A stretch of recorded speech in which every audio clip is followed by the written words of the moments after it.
કરીએ તો અમરેલી જિલ્લામાં પાક નુકસાનને લઈને રાજકારણ ગરમાયું છે। ઓક્ટોબર 2024માં કમોસમી વરસાદને લઈને મોટા પાયે પાક નુકસાન થયું હતું। ત્યારે પાક નુકસાનના વળતરને લઈને જિલ્લા કોંગ્રેસે રોષ વ્યક્ત કર્યો હતો। કમોસમી વરસાદથી કપાસ, સોયાબીન સહિતના અન્ય પાકને નુકસાન પહોંચ્યું છે, છતાં માત્ર કપાસના પાક માટે સરકારે સહાયની જાહેરાત કરી છે, જેના કારણે ખેડૂતોમાં નારાજગી જોવા મળી રહી છે।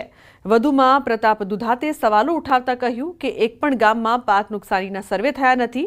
10 દિવસમાં ન્યાય નહીં મળે તો આંદોલનની પણ ચીમકી ઉચ્ચારી છે।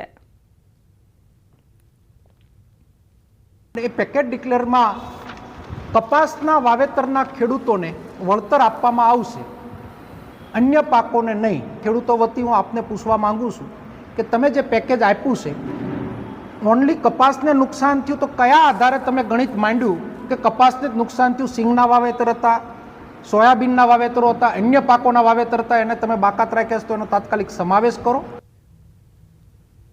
અમદાવાદની ઝેબર સ્કૂલના ધોરણ 10ના 3 વિદ્યાર્થીઓએ પેરાલિસિસના દર્દીઓ માટે બનાવ્યો છે એક એવું ગ્લોવ્સ જે તેમના માટે આશીર્વાદ સમાન સાબિત થશે। વીર મણવર, કવન પટેલ અને દેવર્ષ પટેલે AI બેઝ આર્ટિફિશિયલ ગ્લવ્સ બનાવ્યો છે।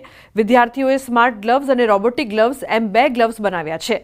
જે હાથમાં પેરાલિસિસ હોય તે હાથમાં રોબોટિક ગ્લવ્સ પહેરવાનો રહેશે અને જે હાથ સામાન્ય છે તેમાં સ્માર્ટ ગ્લવ્સ પહેરવાનો રહેશે। સ્માર્ટ ગ્લવ્સની મૂવમેન્ટના આધારે રોબોટિક ગ્લવ્સ મૂવમેન્ટ કરશે, જેથી પેરાલિસિસવાળા હાથમાં મૂવમેન્ટ થશે, જેનાથી તેમની ઝડપથી રિકવરી થશે।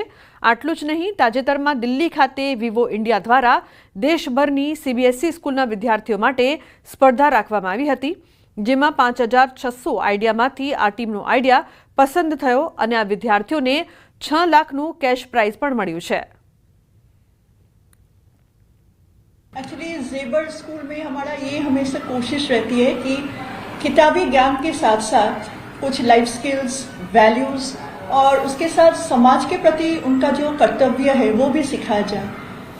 हमने आर्टिफिशियल इंटेलिजेंस जब स्टार्ट किया था एज पर CBSE guideline as a skill subject, तब से हमारा ये कोशिश रहती है कि बच्चों को ये सिखाया जाए that a positive use of